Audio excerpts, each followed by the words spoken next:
Il nous faudra forcer l'allure. On regrette que François Hollande ait attendu 10 mois et un voyage de 2 jours à Dijon pour faire ce constat.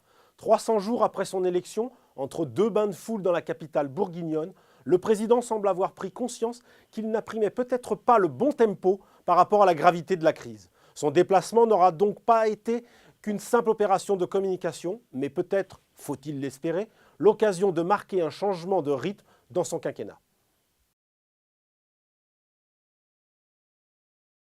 S'il a renoué avec les déplacements de 2 jours en région, jadis marque de fabrique de ses prédécesseurs François Mitterrand et Jacques Chirac, François Hollande ne veut plus donner du temps au temps. Il semble avoir compris que la formule de son aîné socialiste ne convient ni au rythme quinquennal, ni aux attentes des Français confrontés aux ravages du chômage. Nous devons aller beaucoup plus vite dans la mise en œuvre de toutes les décisions, a-t-il expliqué à Dijon. En bon professionnel de la politique, il a entendu les doléances montées du terrain, il a aussi pu les entendre directement. Autant dire que la présidence pépère est finie. François Hollande ne cache pas que des décisions douloureuses vont être prises, notamment sur les retraites. Ce sera d'évidence une révision difficile à faire avaler au peuple de gauche, descendu massivement dans la rue quand Nicolas Sarkozy a repoussé l'âge de départ à la retraite à 62 ans.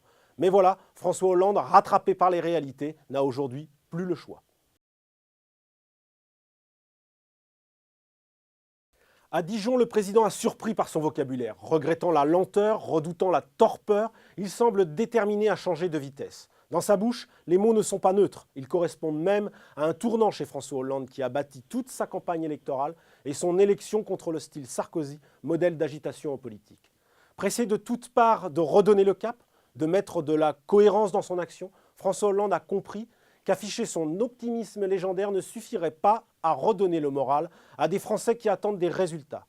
Faute de bonnes nouvelles, dans l'incapacité de tenir son pari d'inverser la courbe du chômage d'ici la fin de l'année, le président promet d'accélérer pour éviter l'enlisement.